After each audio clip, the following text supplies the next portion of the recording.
Maternal style selectively shapes amygdalar development and social behavior in rats genetically prone to high anxiety. An original paper published by Dr. Sarah M. Clinton in 2015 with the help of researchers at the University of Alabama, North Carolina, and Michigan. This study was based on the rationale that both nature and nurture play a role in psychological development. For example, children of depressed mothers have been found to be at greater risk for mental health issues than children of non-depressed mothers. However, early interventions such as exposure to environmental stimuli like daycare can alter the approach to mental health throughout life. Rodent studies have shown similar findings that early post-birth novelty exposure can improve anxiety-like behavior as well as the hypothalamic pituitary adrenal stress response. In order to examine molecular changes occurring in the hippocampal and amygdalar regions which result in an anxious rat, a model of individual differences in response to novelty was established. Sprague-Dawley rats were selectively bred for either high or low response to novelty, and only the male rats were used in the experiments. A benefit of the breeding is the phenotypic similarity seen throughout generations, allowing researchers to identify a rat's behavior from birth. However, these phenotypes can be altered through environmental factors. Although rats were bred for either high response or low response, prior studies have found that high response rats are resistant to environmental manipulations. Thus, only low response rats were subjected to the cross-fostering design implemented. In order to establish a guide to normal high response and low response behavioral differences, a high response group raised by biological mothers was used as a control. This experiment consisted of two testing phases, one behavioral testing portion and one molecular testing portion, ultimately seeking to examine the contribution of maternal parenting style to brain and behavioral development of low response to novelty, in effect being anxious or depressed, rats. Behavioral testing, Experiment 1. In the open field test, rats were placed in the corner of the apparatus and allowed freedom to explore for 5 minutes. During the 5 minutes, software recorded and quantified each rat's latency to enter the center, as well as the amount of time and distance traveled in the center, sides, and corners of the apparatus. A trained observer blind to the experimental groups also assessed grooming and rearing behaviors, as well as stress-induced defecation. The elevated Maze Plus test consisted of 4 arms raised above the floor, with 2 arms being open and 2 being closed. The rats started in the center square and were allowed to freely explore for 5 minutes, while a video tracking system recorded their latency to enter the open arms, the amount of time spent in the open arms, closed arms, and center, as well as the total distance traveled. Furthermore, a trained observer, blind to the experimental groups, assessed stress-induced defecation. The NSF test was conducted in the open field apparatus, with a food pellet being placed in the center. The rats were starved overnight and then placed in the periphery area of the box, being allowed 10 minutes of freedom.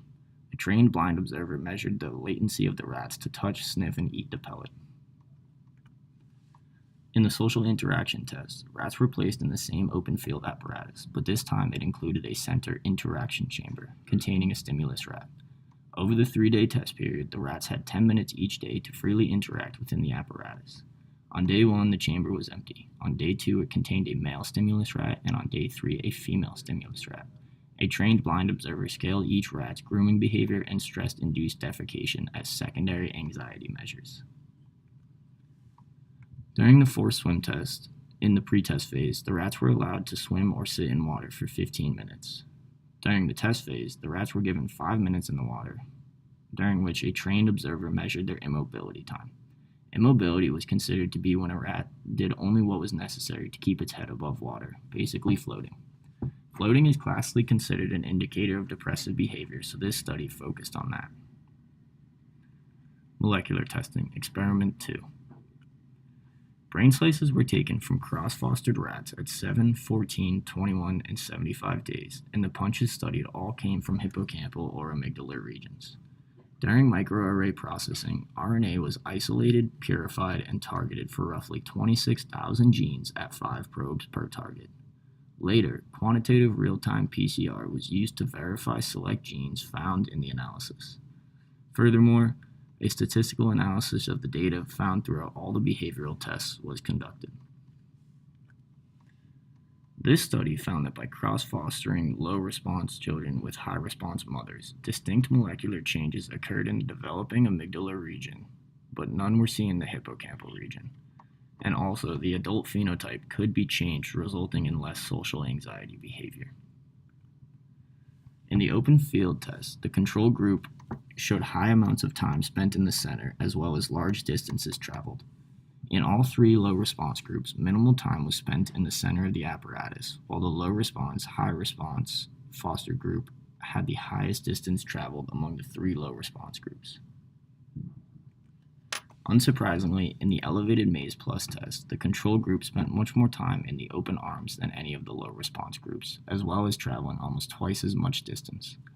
While the control low response and low response groups showed high levels of stress-induced defecation, the low response, high response cross-foster group had significantly less. In the novelty suppressed feeding test, the data showed a lot of variation in grooming behavior across all groups, with the high response control showing the least amount and the low response control showing the most. However, the latency to enter the food zone appears similar across all the low response groups, while the high response control was much less resistant to eat. The social interaction test results show that among the three low response groups, the low response, high response cross-fostered group defecated the least due to stress, and surprisingly, it was most stressed in the presence of another male, while the other two groups were most stressed when alone. The high response control group was seen to visit the interaction box a lot more than all the low response groups. However, it is interesting to note that the low response, high response cross-fostered group almost visited the male stimulus rat chamber as much as the control high response.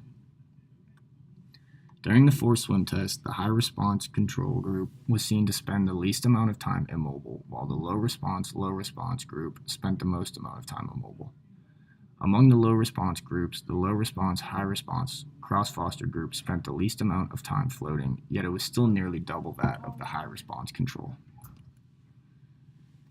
The microarray analysis results showed that extensive developmental gene expression changes occurred in the amygdala, but not the hippocampus.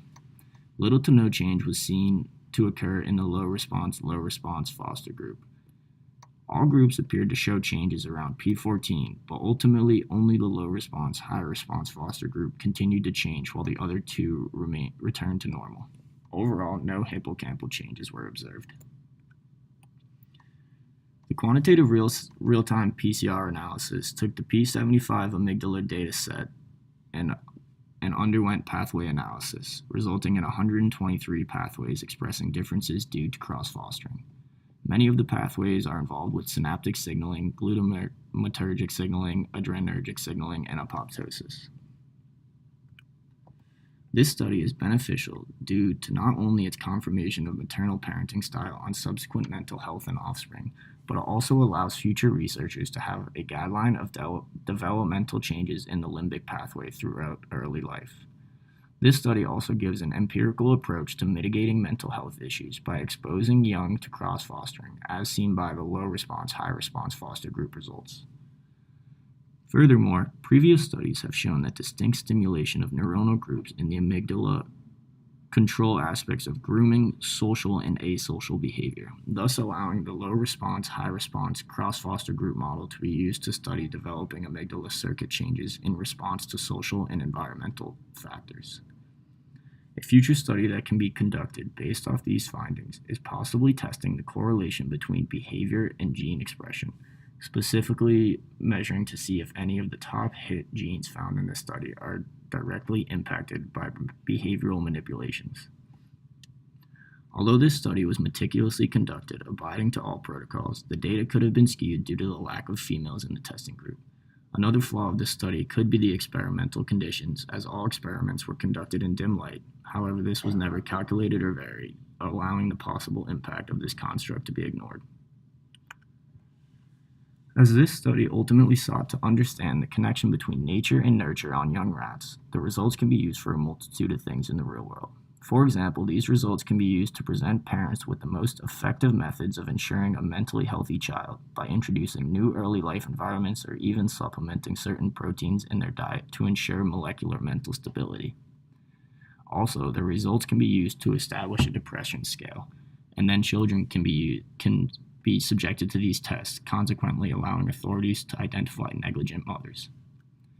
References